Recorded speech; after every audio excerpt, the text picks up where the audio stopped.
అందరికీ నమస్కారం.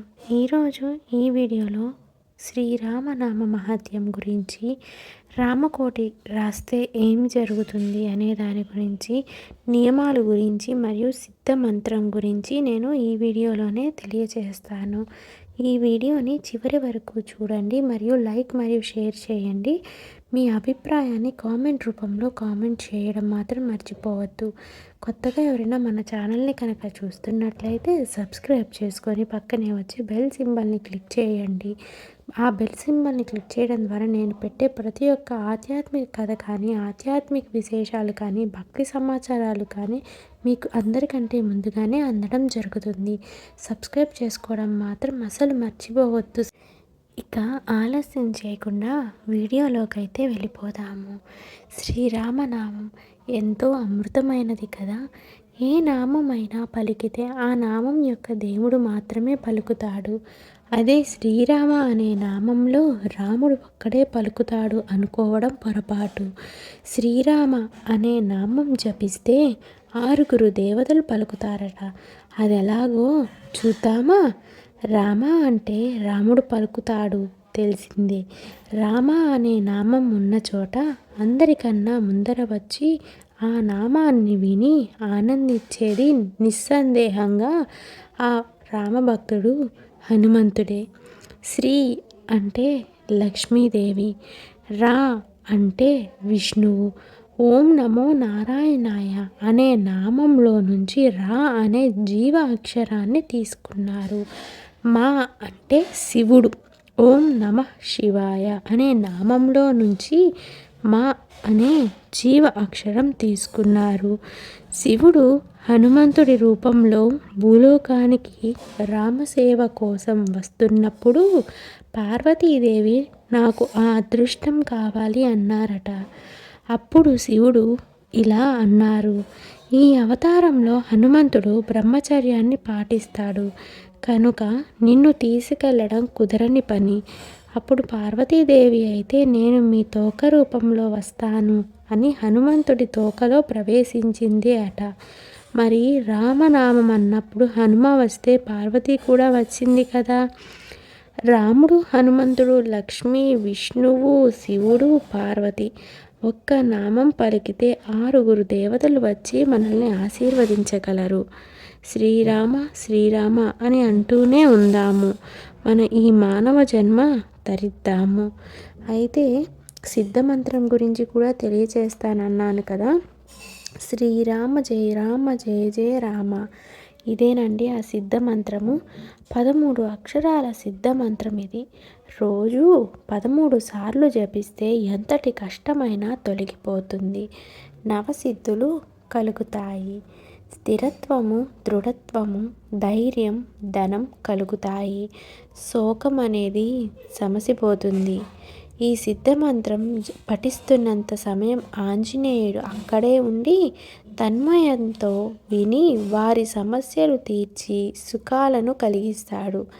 ఈ మంత్ర జపం అంటే ఆంజనేయ స్వామి ఉపాసన. శ్రీరామ జయ రామ జయ జయ రామ. ఇందులో ఉన్న గొప్పతనం, ఏదైనా భయం వేసిందనుకోండి, మీరు ఎక్కడున్నారో అక్కడ వెంటనే చేతి మధ్య పొడవుగా ఉన్నటువంటి వేలితో హనుమ అని రాసి నమస్కారం చేస్తే ఆయన కాపాడుతాడు. నేను మీకు ఒక యథార్థం చెబుతున్నాను, అంత గొప్ప స్వరూపం అది.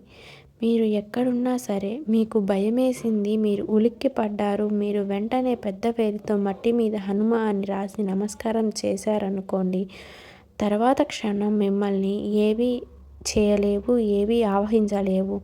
ఆయన తక్షణం రక్షణ ప్రసాదిస్తారు. ఇక రామకోటి రాయాలంటే, మీ పనులు జరగాలంటే ఈ విధంగా చేయండి. రామకోటి రాయడానికి పూనుకోవడం ఒక మంచి కార్యం. అయితే రామకోటి రాయడానికి కొన్ని నియమాలు అనేవి పాటించాలని పండితులు చెబుతున్నారు. అలాగే రామకోటిని గ్రీన్ ఇంకు పెన్నుతో రాయడం సత్ఫలితాలను ఇస్తుంది.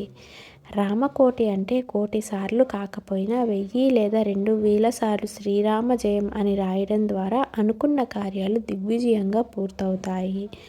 పచ్చ రంగు శ్రేయస్సుకు సూచకమని, అందుకే రామకోటిని ఆ రంగు పెన్నులతో రాయాలని పండితులు సూచిస్తున్నారు. రామకోటి రాయాలనుకునేటప్పుడు దేవుడి వద్ద మానసికంగా సంకల్పం చేసుకోండి. శ్రీరామ అని రాసే వీలున్న కోటి గళ్ళు ఉన్న పుస్తకం తెచ్చుకోండి, లేదా ఒక తెల్ల కాగితాలతో పుస్తకాన్ని తయారు చేసుకోండి.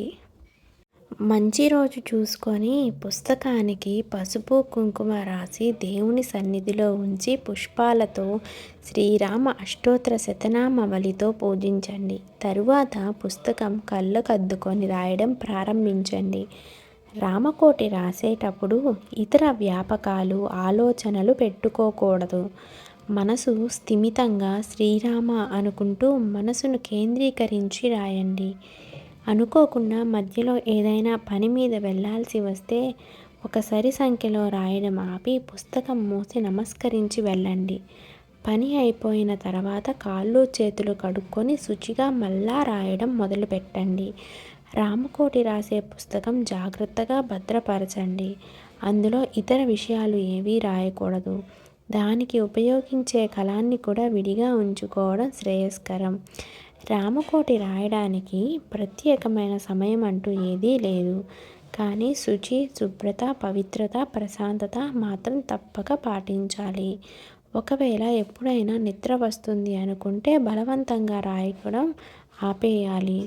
ప్రతి లక్షనామాలకు ప్రత్యేక పూజ, నివేదన చేసి ప్రసాదాన్ని పంచాలి. రామకోటి రాయడం పూర్తి అయిన తర్వాత శక్తి అనుసారంగా పూజ, నివేదనలు సమర్పించి ఆరాధన చేయడం మంచిది. పూర్తయిన రామకోటి పుస్తకాన్ని పసుపు బట్టలో కట్టి భద్రాచలంలోని శ్రీరామచంద్రమూర్తికి సమర్పించాలి, లేదా ఏదైనా రాముడి గుడిలో సమర్పించండి. ఇలా రామకోటిని నిష్ఠతో రాస్తే మీరు అనుకున్న కార్యాలు దిగ్విజయంగా పూర్తవుతాయని పండితులు అంటున్నారు. ఏదైనా ఒక కార్యం పూర్తవ్వాలని సంకల్పించుకొని రామకోటి రాయడం ప్రారంభిస్తే అది తప్పక జరుగుతుంది. అయితే రామకోటి రాయడం వల్ల కలిగే ప్రధాన ప్రయోజనాలు ఏమిటో వివరిస్తాను. మానసిక ప్రశాంతత మరియు ఏకాగ్రత. రామనామాన్ని పదే పదే రాయడం ద్వారా మనసులోని ఆందోళనలు తగ్గి ప్రశాంతత అనేది లభిస్తుంది. Positive energy. ఇది మానసిక శుద్ధిని కలిగించి సానుకూల శక్తిని పెంచుతుంది. కార్యసిద్ధి. రామకోటి రాయడం ద్వారా కోరుకున్న కోరికలు నెరవేరుతాయని నమ్మకం. భక్తి మరియు ఆధ్యాత్మికత. రామనామ స్మరణతో రాముని అనుగ్రహం కలుగుతుంది మరియు ఆధ్యాత్మిక ప్రగతికి దారితీస్తుంది. పాప నివారణ. భక్తితో రామకోటి రాయడం వలన పాపాలు తొలగిపోతాయని, ఆత్మవిశ్వాసం పెరుగుతుందని నమ్ముతారు. రామకోటి రాయడం ఇది ఒక సాధకుడి మనస్సును కేంద్రీకరించడంలో సహాయపడుతుంది మరియు క్రమంగా ధ్యానానికి దారితీస్తుంది. జపం అనేది మంత్ర ధ్యానం. ఇది సాధన యొక్క అత్యంత శక్తివంతమైన రూపాలలో ఒకటి. హిందూ విశ్వాసాల ప్రకారం రామకోటి ఒక ప్రభావవంతమైన ఆధ్యాత్మిక సాధన. ఎందుకంటే ఈ సాధన సమయంలో మనం ఇంద్రియాలను అనేకం ఒకేసారి నిమగ్నమై ఉంటాయి.